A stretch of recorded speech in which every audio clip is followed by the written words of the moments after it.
Morning Telangana, నేను మీ Srisailam. So రాష్ట్ర వ్యాప్తంగా క్యాబినెట్ విస్తరణ మీద చర్చ జరుగుతుంది. ప్రధానంగా కాంగ్రెస్ పార్టీలో ఉన్నటువంటి నాయకులంతా కూడా క్యాబినెట్ విస్తరణ ఎప్పుడు జరుగుతుంది, ఎవరి పేర్లు ఫైనల్ కాబోతున్నాయంటూ ఒక రకమైనటువంటి ఉత్కంఠమైన వాతావరణం నెలకొంది.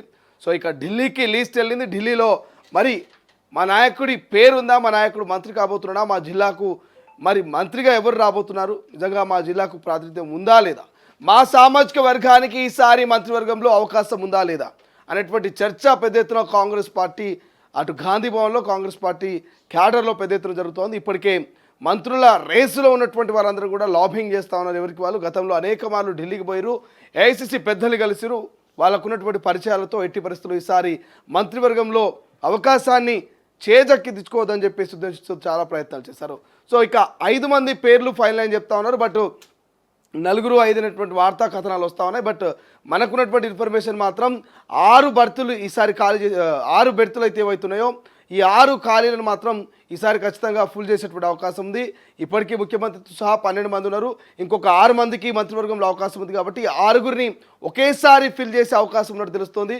ఎందుకంటే ఒక్కొక్కరు ఒక్కొక్క పేర్లను ప్రస్తావిస్తున్నారు. కొంతమంది రాజగోపాల్ రెడ్డి అని, ఇంకొంతమంది వివేక్ వెంకటస్వామి అని, ఇంకొంతమంది సుదర్శన్ రెడ్డి అని చెప్పేసి, ఇంకొంతమంది విజయశాంత్ అని చెప్పేసి, ఇంకొంతమంది ఒక మున్నూరు కాపు సామాజిక వర్గం నుంచి ఇప్పుడు విప్పుగా ఉన్నటువంటి ఆది శ్రీనివాసో, లేకపోతే కుర్మా సామాజిక వర్గం తెలిసినటువంటి బీర్లా ఐలానో, ఇట్లా చాలా పేర్లు చెప్తా ఉన్నారు. బట్ గతంలో ఎమ్మెల్యే కోట ఎమ్మెల్సీ ఎన్నికల్లో ఏం జరిగిందో అందరికీ తెలుసు. విజయశాంతి పేరు, శంకర్ నాయక్ పేరు ఎవరు ఊహించలేదు, ఒక అద్దంకి దయాకర్ పేరు తప్ప. సో ఇప్పుడు కూడా ఏమైనా జరగవచ్చు, ఊహించిన పేర్లు రాకపోవచ్చు, మన ఊహకు అందని పేర్లు మంత్రివర్గ విస్తరణలో ఉండొచ్చు అనేటువంటి చర్చ జరుగుతుంది. సో ఇదిలా ఉంటే బెట్టింగ్ యాప్కి మరొక యువకుడు ఆత్మహత్య చేసుకున్నాడు. ఇంకోవైపు యువ వికాసానికి సంబంధించి రాష్ట్ర ప్రభుత్వం గైడ్లైన్స్ని విడుదల చేసింది. ఎటువంటి వారు అర్హులు, ఎవరు అనర్హులు, ఎవరికి ఎంత మేర మరి రుణాలు ఇస్తాము, ఎటువంటి వాటికి రుణాలు ఇస్తాము, 50,000 లోపు తీసుకున్న వారికి 100% రాయితీ కల్పించి ఎటువంటి రాయితీ లేకుండా పూర్తి స్థాయి 50,000 రూపాయలు రుణం ఇస్తామని చెప్పారు. ఇక 2 లక్షలు అంటే 50,000 కంటే ఎక్కువ తీసుకున్న వారికి 2 లక్షల లోపు తీసుకున్న వారికి 70 నుంచి 80% రాయితీ కల్పిస్తామని చెప్తా ఉన్నారు. మిగతా అమౌంట్ను వాళ్ళు కట్టుకోవాల్సినటువంటి అవకాశం ఉంటుంది. సో ఈ అన్ని అంశాల గురించి డిస్కషన్ చేద్దాం. ప్రధానంగా ఇవాళ దినపత్రికల్లో కొన్ని అంశాలు అయినట్టు కనిపిస్తున్నాయి. అవి యువ వికాసం పేరిట రేషన్ కార్డు ఉన్నవారికి మరి యువ వికాసం వస్తుందా రాదా, రేషన్ కార్డు లేని వారికి యువ వికాసం వస్తుందా రాదా, మరి ఎస్సీ, ఎస్టీ, బీసీ, మైనార్టీలో ఈ కుటుంబంలో ఇద్దరుంటే ఇద్దరికి 4 లక్షల రూపాయల ఆర్థిక సాయం ఇస్తుందా రాష్ట్ర ప్రభుత్వం ఇయ్యదా, ఇవన్నీ అంశాల గురించి డిస్కస్ చేద్దాం. మరోవైపు ఛత్తీస్గఢ్ అడవులో తుపాకుల మోత మోగుతోంది. పచ్చటి అడవంతా కూడా రక్తపు మరకలతో ఏరులై పారుతోంది. ఒక భారీ ఎన్కౌంటర్ జరిగింది నిన్న. ఎన్కౌంటర్లో 3 మావోలు మృతి చెందినట్టు తెలుస్తోంది. సో ఈ అంశం గురించి కూడా డిస్కస్ చేద్దాం. ప్రధానంగా హెడ్లైన్ చూద్దాం, అనంతరం పూర్తి వార్తా కథల్లోకి వెళ్దాం. రైట్, తొలి వెలుగు నుంచి మొదలు పెడితే సినీ తారల గుచ్చురట్టు, బెట్టింగ్ యాప్స్పై పోలీసుల దూకుడు, సినీ యాక్టర్ ప్రమోట్ చేసిన యాప్ల గుర్తింపు, ఇక నిధులు ఎలా వచ్చాయన్న కోణంలో ఆరా, సెలబ్రిటీల స్టేట్మెంట్ రికార్డ్ చేసే యోచన, పలు కంపెనీలపై కేసులు నమోదు, మియాపూర్ కోర్టులో మెమో దాఖలు, యాప్ల అడ్రస్ ఛేదించేందుకు యత్నాలు, హైకోర్టును ఆశ్రయించిన విష్ణుప్రియ తనపై కేసు కొట్టేయాలంటూ పిటిషన్, ఇక సిసిపిఐకి ఫిర్యాదు చేసిన న్యాయవాది కృష్ణకాంత్ ఒక్కొక్కరికి 10 లక్షల నుంచి 50 లక్షల జరిమానా వేయాలంటూ డిమాండ్ చేస్తూ ఉన్నారు. సో ఈ బెట్టింగ్ యాప్స్ వల్ల ఆల్రెడీ ఇంకొక యువకుడు కూడా మరణించినటువంటి పరిస్థితి మనకు కనిపిస్తుంది. ఇది బెట్టింగ్ యాప్స్ కేసులో ఇప్పటికే ఈడీ ఎంట్రీ ఇచ్చింది కాబట్టి ఆ బెట్టింగ్ యాప్స్ ఇష్యూ అనేది రోజు రోజుకు ముదురుతూ ఉంది. దాన్ని డిస్కషన్లో మాట్లాడదాం. గత 15-20 రోజుల నుంచి బెట్టింగ్ యాప్స్ లొల్లి మనకు నడుస్తూ ఉంది మీడియా, సోషల్ మీడియాలో. ఇక బీజేపీకి కొత్త బాస్, నేడో రేపో వెలువడనున్న ప్రకటన, తెరపైకి డీకే అరుణ, ఈచెల, బండి పేర్లు, ఈ 3గురిలో ఎవరో ఒకరికి ఛాన్స్, అధ్యక్ష ఎన్నిక ఇన్ఛార్జ్గా శోభా కర్లందార్చే, బండికి అధ్యక్ష పదవి ఇస్తే ఈచెలకు మంత్రి పదవి ఇచ్చే ఛాన్స్ అట. సో గతంలో కూడా మనం చెప్పినాం, బండి సంజయ్కి అధ్యక్ష పదవి వస్తే ఈచెలకు మరి ఏదైనా మంత్రి పదవి ఇచ్చేటువంటి అవకాశం ఉందని. ఇక టన్నెల్ నుంచి మరో డెడ్ బాడీ వెలికి తీస్తున్న రెస్క్యూ బృందాలు, ఇంజనీర్ మనోజ్ కుమార్గా గుర్తింపు, ఇంకా దొరకని 6గురి ఆచూకీ అంటూ మనకు వార్త కనిపిస్తుంది. రైట్, ఇక Surekha out, Vijayashanti in, cabinet నుంచి ఇద్దరు మంత్రులకు ఉద్వాసన, కొండా సురేఖ జూపల్ని తప్పించే ఛాన్స్, మంత్రివర్గ విస్తరణపై అధిష్టానం కసరత్తు, విజయశాంతికి కీలక శాఖ దక్కే అవకాశం. ఉగాది తర్వాత కొత్త మంత్రుల ప్రమాణ స్వీకారం ఉండే అవకాశం ఉంది. నేనే హోంశాఖ మంత్రి అంటూ కోమటిరెడ్డి రాజగోపాల్ రెడ్డి గత కొన్ని రోజుల నుంచి ప్రచారం చేస్తూ ఉన్నాడు. సో మరి ఏం జరుగుతుందో చూడాలి. అఘోరి ఆడనా మొగనా బయటపడ్డ రాసలీల భాగవతం. వర్షిణిని నన్ను అఘోరి పెళ్లి చేసుకుంది. లైవ్లో వెల్లడించిన వర్షిణి అన్న హర్ష బుగ్గలు కొరుకుతూ ముద్దులతో టార్చర్ చేసిందంటూ వెల్లడి. మరో యువకుడితో అఘోరి రాసలీలలు నెట్టింట వైరల్గా మారిన వీడియో. అది రీల్ కోసమే చేశానంటూ అఘోరి మా కుమార్తెను వశపరుచుకుంది. మంగళగిరి పోలీస్ స్టేషన్లో వర్షిణి తల్లిదండ్రుల ఫిర్యాదు. ఇక అఘోరి విహారాలకు, అఘోరి చేసేటువంటి చేష్టలకు అదుపు లేకుండా పోయింది. ఇష్టం వచ్చినట్టు సనాతన ధర్మాన్ని అడ్డం పెట్టుకొని, హిందువులను అడ్డం పెట్టుకొని ఇక అఘోరి ఇష్టారీత్యంగా రెచ్చిపోతూ ఉంది. ఏంటంటే సనాతన ధర్మాన్ని కాపాడడానికి నేను ఈ రకంగా చేస్తా ఉన్నా, అఘోరిగా నేను మారినా అని చెప్పి ఈ అఘోరి మాత ఇక్కడ వీడియో చూడొచ్చు రీల్స్ కోసము ఒక సనాతన ధర్మాన్ని కాపాడే ఒక అఘోరి ఈ రకంగా వ్యవహరిస్తుందా? ఇవాళ అఘోరి వల్ల హిందూ ధర్మానికి అవమానం జరుగుతుంది. అఘోరి వల్ల హిందూ సమాజం ఇవాళ సిగ్గుపడే విధంగా ఇవాళ అఘోరి వ్యవహార శైలి కనిపిస్తున్నట్టు కామెంట్స్ వినిపిస్తున్నాయి. సోషల్ మీడియాలో ప్రచారం జరుగుతుంది. ఎక్కడ పోయింది హిందూ ధర్మం? ఎక్కడ పోయిరు మీ సనాతన ధర్మం? ఈ అఘోరి ఈ రకంగా సనాతన ధర్మం పేరు చెప్పి హిందువులను అగౌరవపరుస్తూ, అవమానపరుస్తూ, పలచన చేస్తూ ఉంటే మరి ఎందుకు ఈ అఘోరి మీద మీరు ఎటువంటి యాక్షన్ తీసుకోరు, ఎవరు స్పందించారంటూ సోషల్ మీడియాలో కొంతమంది పోస్టులు పెడతా ఉన్నారు. ఈమె ఇక్కడ లవ్ సింబల్ చూడండి. ఒక అమ్మాయిని ఆమె అడాప్ట్ చేసుకొని ఆమె నా శిష్యురాలని ఒకసారి, లేదు మేము కలిసే ఉంటాం, మేము పెళ్లి చేసుకున్నామని ఒకసారి రకరకాలుగా అఘోరి మాట్లాడే మాటలు మారుస్తూ ఉంది. ఈ అమ్మాయి వాళ్ళ అన్న ఎవరైతే వర్షిణిని నన్ను అఘోరి పెళ్లి చేసుకుంది, వర్షిణి అనేటువంటి వాళ్ళ అమ్మాయి వాళ్ళ అన్నను పెళ్లి చేసుకుంటా అని చెప్పడం, ఆయనతో కాండోమ్స్ తెప్పించుకున్నా అని చెప్పడం, సో బుగ్గలు బాగున్నాయని కొరకడం, ఇట్లా రకరకాలుగా ఈ అఘోరి ఆమె వ్యవహరిస్తూ ఉందంట. దయచేసి అఘోరి మీద యాక్షన్ తీసుకోండి అంటూ వాళ్ళు పోలీస్ స్టేషన్లో కంప్లైంట్ ఇచ్చారు. చూడాలి మరి లేడీ అఘోరి మరి ఇంకా ఆమె ఇట్లనే కంటిన్యూ చేస్తుందా, లేకపోతే మీద ఏమైనా యాక్షన్ తీసుకుంటారా అనేది చూడాల్సిన అవసరం ఉంది. రైట్, ఈనాడులో ఉన్నటువంటి హెడ్లైన్ చూస్తే స్పీకర్కు హైకోర్టు గడువు విధించవచ్చా? ఈ అంశాన్ని నిర్ధారించడం వరకే మేం పరిమితం. ఎమ్మెల్యే అనర్హత పిటిషన్లపై జస్టిస్ బిహార్ గవాయి. ఒక పార్టీ ఎమ్మెల్యే మరో పార్టీ నుంచి లోక్సభకు పోటీ చేయడంపై నిర్ణయం తీసుకోవాల్సింది శాసనసభాపతినని వ్యాఖ్య. కోర్టులు చేతులు కట్టేయలేరన్న ప్రాథమిక అభిప్రాయానికి వచ్చిన వెల్లడి.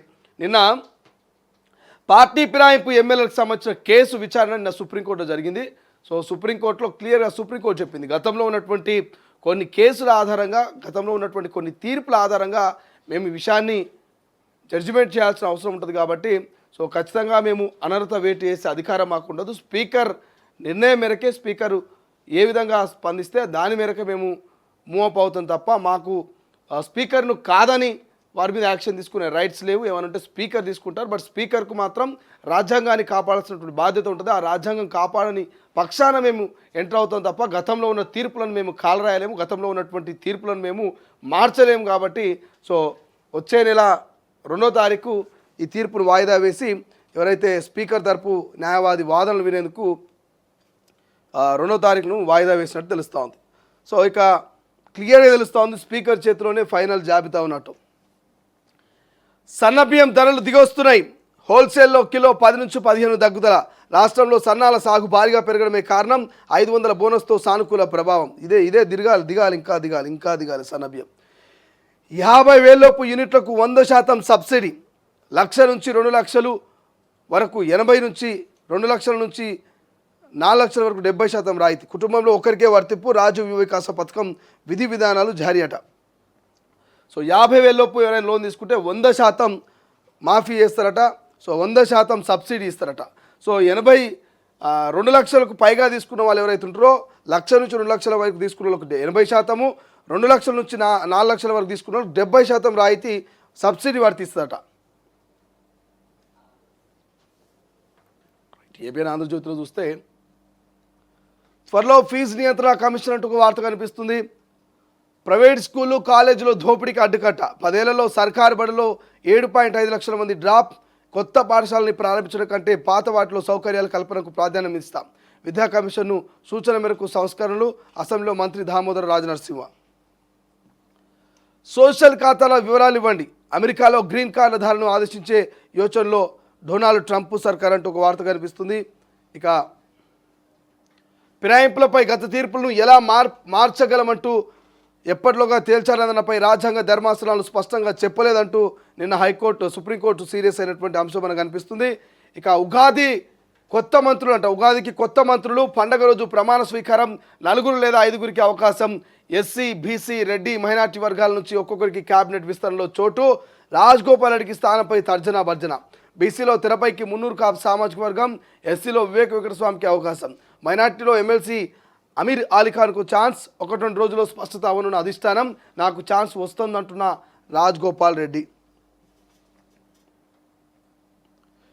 ఆన్లైన్ క్రికెట్ బెట్టింగ్లకు యువకుడు బలి, 3 ఏళ్లలో 3 లక్షల వరకు పోగొట్టుకున్న వైనం. సోమవారం ఐపీఎల్ మ్యాచ్లోనూ 2 లక్షల నష్టం. మనోవేదనతో రైలు కింద పడి సోమేశ్వర్ ఆత్మహత్య. ఇక మెదక్ జిల్లా గుండ్లపోచంపల్లిలో ఘటనట. బెట్టింగ్ కేసులో సిఐడికి నిర్వాహకుల్లోని విదేశీయులే ఎక్కువ, ప్రమోటర్ల హవాలా ద్వారా డబ్బు. సీఎం సమీక్ష నిర్వహించే ఛాన్స్. ఇప్పటికే రంగంలోకి ఈడీ, సిఎస్బి. మియాపూర్ కేసులో రాణా ప్రకాష్ రాజ్, విజయ్ దేవరకొండ కేసులను కొట్టివేయాలంటూ హైకోర్టులో విష్ణుప్రియ వాద్యులు. విచారణకు రాని విష్ణుప్రియ రీతు. సో రోజుకు ముదిరిపోతూ ఉంది బెట్టింగ్ యాప్స్ల కేసు. సీఎం కూడా సమీక్ష నిర్వహించే ఛాన్స్ ఉందంట ఈ బెట్టింగ్ కేసుల మీద. 50,000 యూనిట్కు పూర్తి రాయితీ, 2 లక్షలకు పైన యూనిట్లకు 70%. 5వ తారీఖు వరకు రాజు వివేక దరఖాస్తుల స్వీకరణ. జూన్ 2న ఎంపికైన అభ్యర్థుల పత్రాలు. రేషన్ కార్డు లేకుంటే ఆదాయ ధృవీకరణ పత్రం. గరిష్ట వయోపరిమితి 55 ఏళ్ళు, రైతులకు 60 ఏళ్ళు. ఇక 5 ఏళ్ల కాలానికి కుటుంబంలో ఒక్కరికి మాత్రమే లబ్ధి. పథకానికి మార్గదర్శకాలు, ఉత్తర్వులు జారీ అంటూ వార్త కనిపిస్తుంది. ఇక కొనతం దిలీప్ విదేశీ పర్యటనకు 18.45 కోట్లు. 8 ఏళ్లలో గత ప్రభుత్వం చేసిన ఖర్చు ఇది. 2016 నుంచి 2023 డిసెంబర్ 3 వరకు టూర్లు. అమెరికా, స్విట్జర్లాండ్, యూకే పర్యటనలకు వెళ్ళిన నాటి డిజిటల్ మీడియా డైరెక్టర్. ఆర్టీఐ దరఖాస్తుకు వివరాలు వెల్లడించిన ఐటీ శాఖ. ఇట్లున్న కథ. ప్రజాస్వామ్యం దుర్వినియోగం చేస్తూ ప్రజల పేరు చెప్పి ఎంత ఆగం చేస్తున్నారో ఇక్కడ క్లియర్గా కనబడతా ఉంది. నిమ్స్లో తొలి రోబోటిక్ కిడ్నీ మార్పిడి. దక్షిణాదిన ప్రభుత్వ ఆసుపత్రిలో ఇదే మొదటిది. అరుదైన ఘనతను సాధించిన నిమ్స్ వైద్యులు, వారిని అభినందించిన మంత్రి దామోదర. నిమ్స్ ఆసుపత్రిలో రికార్డు స్థాయిలో మూత్రపిండ మార్పిడి శస్త్రచికిత్సలంటూ ఒక వార్త కనిపిస్తుంది. రైట్, వెలుగులో ఉన్నటువంటి హెడ్లైన్ చూస్తే సర్కార్ సొమ్ముతో కొనదాం దిలీప్ షికార్ అంటూ వార్త మనకు హైలైట్ కనిపిస్తుంది. ఇప్పటిదాకా మనం చదివిన విదేశాలకు పర్యటనలు చేసిరని చెప్పేసి. ఇక స్పీకర్కు ఆదేశాలు ఇవ్వొచ్చా? పార్టీ ఫిరాయింపుల వ్యవహారంలో అంశంపై మాత్రమే వాదనలు వింటున్నామంటూ సుప్రీంకోర్టు చెప్పింది. ఇక ముహూర్తం ఏప్రిల్ 3 మంత్రివర్గ విస్తరణకు తేదీ ఖరారు. క్యాబినెట్లో 4 లేదా 5 ఛాన్స్ అంటూ మనకు వెలుగులో ప్రధాన హైలైట్ కనిపిస్తుంది. మరోవైపు ఛత్తీస్గఢ్లో ఎన్కౌంటర్, 3 మావోయిస్టులు మృత్యుల్లో ఎస్జేడీసీ మెంబర్ సుధీర్ అలియా సుధాకర్. ఘటనా స్థలంలో 303 రైఫిళ్లతో పాటు 12 బోర్ తుపాకులు సీజ్. మిగిలిన వారి కోసం 500 మందితో జల్లెడ పడుతున్న అధికారులు. రైట్, ఇక బెట్టింగ్ యాప్స్, మనీ లాండరింగ్. త్వరలో సెలబ్రిటీలు, యూట్యూబర్లకు ఈడీ సామాన్లు. పంజాగుట్ట, మియాపూర్ పిఎస్లలో నమోదైన కేసుల ఆధారంగా దర్యాప్తు చేసేటువంటి అవకాశం క్లియర్ కనిపిస్తుంది. ఇంకో వార్త, బెట్టింగ్కు మరొక యువకుడు బలి, రైలు కింద పడి ఆత్మహత్య అంటూ మనం ఇందాక చదివినటువంటి వార్త కనిపిస్తుంది వెలుగులో. ఎల్ఆర్ఎస్ గ్రీవెన్స్ పట్టించుకుంటలే అంట. ఎల్ఆర్ఎస్ గ్రీవియన్స్ పట్టించుకుంటలే. ప్లాట్ నెంబర్ లేకుండానే కొందరికి ఇంటిమేషన్ లెటర్లు. అప్లై చేసిన టైంలో దొర్లిన తప్పుల సవరణలకు నో ఛాన్స్. పోర్టల్లోని గ్రీవెన్స్ రైజ్ చేసిన పరిష్కారం కాని సమస్యలు. టౌన్ ప్లానింగ్ ఆఫీసర్లు స్పందించడం లేదంటున్న పబ్లిక్. 25% రాయితీకి ఇంకా 5 రోజుల గడువు మాత్రమే మిగిలింది. చదువులపై గరం అంటూ వార్త కనిపిస్తుంది. విద్యా పద్ధతులపై అసెంబ్లీలో వాడివేడి చర్చ. స్కూళ్లలో సవలతులు సరిగా లేవన్న ప్రతిపక్ష మిత్రపక్ష సభ్యులు. బడుల మూత, ఉపాధ్యాయ నియామకాలపై ప్రశ్నల వర్షం. గత సర్కార్ పాపమే అని అధికార పక్షం కౌంటర్. విద్యా వ్యవస్థలో మనది 15వ స్థానమా? కూరమనేని. ఒక ఏడాదిలోనే 3.63 లక్షల మంది స్టూడెంట్లు తగ్గిండ్రు. సబితా ఇంద్రారెడ్డి. కాంగ్రెస్ హయాంలో మూతపడిన స్కూళ్ల గురించి ఎందుకు మాట్లాడలేదంటూ హరీష్ రావు. మౌలిక సదుపాయాలు లేకుండా ఫ్యూచర్ జనరేషన్ ఎట్లా తయారు చేస్తారు? అక్బరుద్దీన్ ఫ్రస్ట్రేషన్లో మాట్లాడుతున్నారంటూ మంత్రి శ్రీధర్బాబు. గత ప్రభుత్వ నిర్లక్ష్య ఫలితమే అది తాము సెట్ చేస్తున్నామంటూ ఆన్సర్. ఈ విద్య గురించి మనం ఎక్కువగా మాట్లాడలేం, కానీ విద్యా వ్యవస్థ నాశనం అవుతున్నాయంటేనే ఈ రాజకీయ పార్టీల వల్ల, ఈ ప్రభుత్వాల వల్ల విద్యా వ్యవస్థ నాశనం అవుతుంది. క్లియర్గా చెప్తా ఉన్నా, ఓపెన్గా. ఇలా విద్యా చైర్మన్ అక్రూరు మురళి గారు ఒక ప్రతిపాదన పెట్టిరు రాష్ట్ర ప్రభుత్వానికి. మండలంలో 3 హై స్కూళ్ళు ఒకే చోట ఏర్పాటు చేయాలని చెప్పారు. మండలానికి 3 హై స్కూళ్ళని ఒకే చోట ఏర్పాటు చేయాలని చెప్పారు. కొన్ని ప్రైమరీ స్కూల్ అంటే నర్సరీ నుంచి ఎల్కేజీ యూకేజీ నుంచి నర్సరీ వరకు, అంటే అది అంగన్వాడీ స్కూల్ లెక్క, ఇంటిగ్రేటెడ్ స్కూల్ లెక్క ఏర్పాటు చేయాలని చెప్పారు. బట్ ఉన్న స్కూళ్ళను కొంత పునరుద్ధరణ చేసి, ఉన్న స్కూళ్ళలో కొంత పిల్లలకు మౌలిక సదుపాయాలు కల్పించి, ఉన్న స్కూళ్ళలోనే నాణ్యమైనటువంటి విద్యను అందిస్తే ఇంకొంత మెరుగైనటువంటి అవకాశం ఉంది. మీరు కొత్త స్కూల్ కట్టి దాన్ని అమల్లోకి తీసుకొచ్చి అక్కడ స్టాఫ్ నియమించరకలా మీ ఉన్నటువంటి ఈ యొక్క 5 ఏళ్ల కాలం ముగిసిపోతుంది. సో దయచేసి ఉన్న స్కూళ్ళలో మౌలిక వసతులు కల్పించండి. కొన్ని స్కూళ్ళలో బాత్రూమ్ లేవు, కొన్ని స్కూళ్ళలో పిల్లలు కూర్చోనికే టేబుల్ లేవు, కొన్ని స్కూళ్ళలో ఉపాధ్యాయులు కూర్చోనికే కుర్చీలు లేవు, కొన్ని స్కూళ్ళు శిథిలా వ్యవస్థలో ఉన్నాయి. అటువంటి వాటిని పునరుద్ధరించి కొంత ప్రైమరీ స్కూల్లో, హై స్కూల్లో వాటిని ఏమైనా మార్పులు చేర్పులు చేసే ప్రయత్నాలు చేయండి. కానీ మీరు కొత్త స్కూల్కి పోయి వాటిని కట్టి వాటిని చేసేకలా ఇక మీ మీ మీ ప్రభుత్వం 5 ఏళ్ల సమయం ముగిసిపోతుంది. అది మళ్ళీ విద్యా వ్యవస్థ అట్టే ఉంటుంది. ఇవాళ ప్రైవేటు స్కూళ్ళలో చూడండి ఎట్లా ప్రైవేట్ స్కూల్ ఫీజులు దోపిడీ చేస్తూ ప్రైవేట్ స్కూళ్ళు ఏ రకంగా దూసుకుపోతా ఉన్నాయి. సో ప్రైవేట్ స్కూళ్ళని కట్టడి చేస్తే ఆటోమేటిక్గా ప్రభుత్వ స్కూల్లోకి పిల్లలు వస్తారు. ప్రభుత్వ స్కూల్లో మౌలిక వసతులు ఏర్పాటు చేసి కనీసం వాళ్ళకు టాయిలెట్స్, లేకపోతే వాళ్ళు కూర్చోవడానికి టేబుల్స్, లేకపోతే వాళ్ళు చదువుకోవడానికి డిజిటల్ క్లాస్ రూమ్స్ ఇటువంటి ఏర్పాటు చేస్తే ఆటోమేటిక్గా ప్రభుత్వ స్కూళ్ళలో పిల్లల ఇంట్రెస్ట్ పెరుగుతుంది, పిల్లలు ఎక్కువగా హాజరయ్యేటువంటి అవకాశం కనిపిస్తుంది. ఇక దిశలో చూస్తే మావోయిస్టు అగ్రనేత సుధీర్ ముత్తే అంటూ ఒక వార్త కనిపిస్తూ, ఆయనతో పాటు మరో 2 మావోయిస్టులు దంతెవాడలో ఎన్కౌంటర్. సుధీర్ స్వస్థలం వరంగల్ జిల్లా, ఆయనపై 25 లక్షల రివార్డు ఉందట. ఇక కామన్గానే దిశలో కూడా 3వ విస్తరణ, ఆ రోజే కొత్త మంత్రుల ప్రమాణ స్వీకారం అంటూ వార్త కనిపిస్తుంది. ఫిరాయింపులకు వార్షికోత్సవం అవసరమా, వార్షికోత్సవం అయిందా అంటూ నిన్న సుప్రీంకోర్టులో స్పీకర్పై అటు పార్టీ ఫిరాయింపు ఎమ్మెల్యేలపై కామెంట్ కనిపిస్తుంది. ఇంకోవైపు ఎస్ఎల్బిసి మరో డెడ్ బాడీ లభ్యం. 13.5 కిలోమీటర్ల సమీపంలో వెలికితీత. యూపీకి చెందిన ప్రాజెక్ట్ ఇంజనీర్ మనోజ్ కుమార్ గుర్తింపు. మృతదేహానికి పోస్ట్ మార్టం పూర్తి, బంధువులకు అప్పగింత. కొనతం ఖర్చు 18.45 కోట్లు అంటూ కామన్గా మనకు దిశలో కూడా కనిపిస్తుంది. నాకు హోంశాఖ అంటే ఇష్టం అంటూ ఎమ్మెల్యే రాజగోపాల్ రెడ్డి చెప్తా ఉన్నాడు. వివేక్కు కాంగ్రెస్ చెప్పిన మల్లారెడ్డి అంటూ మరో వార్త కనిపిస్తుంది.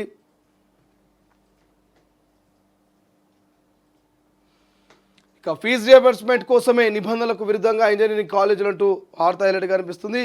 అబ్బాయిలకు మొగతనం టెస్ట్ అంట. అందం ఆస్తులే కాదు, అంతకు మించి పెళ్లి కావాలంటే ఆ సర్టిఫికేట్ ఉండాల్సిందేనా? వరుస ఘటనలతో నెట్టింట జోరుగా చర్చ. తాజాగా Prasanna Shankar issue hot topic అయింది. ఇదోటి మళ్ళా కొత్తగా వచ్చినట్టున్నది. అబ్బాయిలు పెళ్లి చేసుకోవాలంటే గతంలో మనం చూసేది, ఎవరైనా పెళ్లి కావాలి అబ్బాయిలకు, పిల్లని చూడాలంటే ఆ పిల్లగానికి ఎంత భూమి ఉన్నది, ఎంత చదువుకున్నాడు, ప్రభుత్వ నైకర్యం ఉన్నదా లేదా, పిల్లగాడు హైట్ ఉన్నాడా, పొట్టిగా ఉన్నాడా, నల్లగా ఉన్నాడా, తెల్లగా ఉన్నాడా అనేది చూసేది. ఇప్పుడు అట్లా కాదు. ఒక అమ్మాయి ఒక అబ్బాయిని పెళ్లి చేసుకోవాలంటే ఆస్తులతో పాటు, ఉద్యోగంతో పాటు, హైటు పర్సనాలిటీతో పాటు ఆ అబ్బాయికి మొగతనం ఉన్నదా లేనప్పుడు ఒక టెస్ట్ చేయించుకొని ఆ సర్టిఫికేట్ తీసుకున్నాకనే, అది కన్ఫర్మేషన్ చేసుకున్నాకనే పెళ్లి చేసుకుంటారట. సో ఇది సోషల్ మీడియాలో పెద్దగా చర్చ జరుగుతూ ఉంది. సో రోజు రోజుకు కాలం అభివృద్ధి చెందుతూ ఉంటే కాలంతో పాటు ఇట్లాంటి అన్ని సంఘటనలు జరుగుతూ ఉన్నాయి. ఇక నన్ను జైలుకు పంపించే కుట్ర సొంత పార్టీ నేతలే ప్లాన్ చేస్తున్నారు. కష్టపడి పనిచేసే వారికి అధ్యక్ష పదవి ఇవ్వాలి. ఎమ్మెల్యే రాజాసింగ్ సంచలన వ్యాఖ్యలు. మరి చూడాలి, రాజాసింగ్ నిత్యం ఏదో ఒక వార్తతోటి ప్రజల్లో ఉండే ప్రయత్నం చేస్తూ ఉంటాడు. కాబట్టి రాజాసింగ్ను జైలుకు పంపించే ప్రయత్నం సొంత పార్టీ నేతలే చేస్తున్నట. ఇదేంది అధ్యక్ష, అసెంబ్లీ సమావేశంలో సీరియస్నెస్ లేదు. సభలో 25 మంది కంటే తక్కువ సభ్యులు, అందుబాటులో 1-2 మంత్రులు మాత్రమేనా? అర్థవంతమైన చర్చలు కరువు. ముఖ్యమంత్రి ఉన్నప్పుడే నిండుగా సభ అని ఇక్కడ వార్త కనిపిస్తుంది. వాస్తవమే. మరి సభలో ఎవరున్నారు? ముఖ్యమంత్రి లేడు, ముఖ్యమైన ఉత్తమ్ కుమార్ రెడ్డి లేడు. సో ఇంకా మంత్రులు ఏమి ఉంటారు? ఇక కొనతం జనం సొమ్ము కథం అనేటువంటి హైలైట్ కనిపిస్తుంది. అంతా సస్పెన్షన్. సీఎం రాష్ట్ర నేతలకు లిస్టులో పేర్లు గోప్యమట. రాహుల్ టిక్ పెట్టిన వారికే మంత్రులుగా ఛాన్స్, ఇన్ఛార్జ్ మీనాక్షి నటరాజన్ ఆమోదం కీలకం. ఇక ఊహకందని పేర్లు వస్తాయనే జనరల్ టాక్, అభిప్రాయాల వరకే పీసీసీ రాష్ట్ర నేతల పాత్ర అంటూ వార్త కనిపిస్తుంది విస్తరణకు సంబంధించి. త్వరలోనే శుభవార్త, ఏజెన్సీ రైతులకు వ్యవసాయ కమిషన్ హామీ, ములుగు కలెక్టరేట్లో కీలక సమావేశం. రైతులు, అధికారులు, విత్తన కంపెనీల ఆర్గనైజర్ల హాజరు, ఎక్కువ మొత్తంలో పరిహారం కావాలంటూ రైతుల డిమాండ్. 4 అధికారులతో కమిటీ ఏర్పాటు, 4 రోజులు పూర్తి స్థాయి నివేదిక తర్వాత పరిహారం. శుభవార్త వింటారంటూ రైతులకు కమిషన్ స్పష్టం చేసింది. ఇక రేవంత్ టాప్ గేర్, ఏప్రిల్ తర్వాత పాలనలో స్పీడప్, మంత్రివర్గ విస్తరణ, భారీగా బదిలీలు, సీఎస్ను కూడా మార్చే అవకాశం. కీలక నిర్ణయాలు తీసుకున్న సర్కార్ తన మార్కు చూపించే దిశగా సీఎం రేవంత్ కసరత్ అంట.